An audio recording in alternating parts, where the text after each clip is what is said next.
ways how you can avoid the war. For example, you're a small corporation, you're being war decked by the pirates, contact with them, and they're gonna say, "Hey guys, someone paid us, I don't know, 10 bills to remove your structure, so you can pay us 20 not to remove our structure and doing something like just figure it out something with your own mind, not with the game mechanic, you know." Okay, I understand that. But what about, okay, the aggressor doesn't have a goal, but you give the defender a goal. Just give them a way out that isn't necessarily paying 20 billion ISK for that structure not to be what it, destroyed. As an I, example.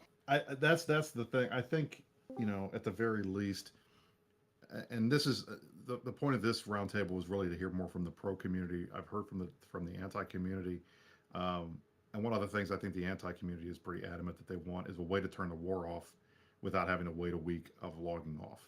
And I think that's where I'm trying to come at from this perspective of let's find a way for a group to declare victory on both sides, the aggressor or the defender, and it uh can't you, just be the The defender problem with surrenders, that though that is type of thing. the the thing problem with that is, though is it's a major advantage to the larger group, right? Like if you can't Right. if you can't, it would basically kill guerrilla wars if a large group can just go blob an objective and shut the. Well, I mean, that's why I think what I would say is setting the objective to be something that can't just be blob like a structure. Or if you have an ISK killed requirement or a number of ships killed requirement, something along those lines, that's going to force people to go hunt and be out and to risk a ship and to take the opportunity and take the chance. And even the big groups, yeah, they can run around, but the folks that are on the other side can dock up. I mean, I think that I would like to find a way or at least some kind of an idea to try to provide incentives to get the defenders to fight back because right now they don't have any, and that's the biggest issue. the problem is that you never ever can force anyone to be online and to Well, undock. that's That, the thing. that, I'm not that's the suggesting that we issue. force them. I want to provide incentives. At least there's that they when I say to them, why don't you fight back? The response is not, well, why would I? There's no benefit to me. If there was a benefit, then at least that you could say, hey, that you guys should have fought back. You could have made some money off of this. You could have done X, Y, and Z, but you chose not to. I think that goes a long way to blowing up a lot of the arguments that the anti groups have about how wars are awful. It's all benefits the aggressor, et cetera, et cetera, et cetera. I You want know, incentive, not force. Incentive, not force. yeah, but my idea is that because if it's a free game, you can choose whatever you want, whatever kind of activity you want. It's just if you don't want to fight back, then you just will not do, and that's it. Because the point is that, as I said, like, okay, we are having a war deck with some kind of PvE community. If they want, they can have some options to fight back us. If they don't want to, you're not able to force them. Let them just stay docked, and just wait till the wars goes over, and that's it. Because this is also like a part of avoiding the war. We had War Dec with one community, and this community we were just streaming and something, and so the literary community said, like, if for example you have a mining ship and some ship is tackling you, and the mining ship managed to escape, that means a victory for this mining ship, and that's it. That is why he told everybody in his corporation, just stay docked, and that's it. Don't give us any fight, don't give us any fun. And we paid for this war for 1 week, and after that we decided, okay, there's no point of messing with these guys. These guys are not producing any kills to us. That's it. And now even you can go to the corporation with no structures, and you can feel completely safe. We cannot war deck you. If you don't want wars, just move to the corporation with no structures and have your fun. That's it. Well, But now you just want like babysit or overprotect these guys, like having the idea of being badass or being merc or being a PvP player no sense, because otherwise you have to fill some goals, which reminds me PvE missions, like kill 10,000 ships, or that's it. I think that's not a good idea. Well, strictly speaking of just war decks, I myself, I've been on situations on the defender side where that is what I've heard over the past few years. Compared to like 2012 and before, past few years is people are like, why should we fight? There's no incentive for them to fight. There's no incentive to preemptively end a war deck, and war decks continue a week here, a week there. Sometimes I've been on a situation where it lasts as long as 3 months with no end in sight. And there's no kills, there's no losses to either side, and yet War Deckers show up and then they go away. And there's no incentive for the defenders to undock it. It's really hard to get those people to do something in the game. And that's something I think Right. that really honestly needs to be fixed. Well, and that's part of the problem. And I think to Larry's point, I mean, here's the thing: the number one issue that CCP is trying to fix is the idea that the meta, the most effective tactic available for dealing with a war deck, if you don't want to fight back, is to log off for a week.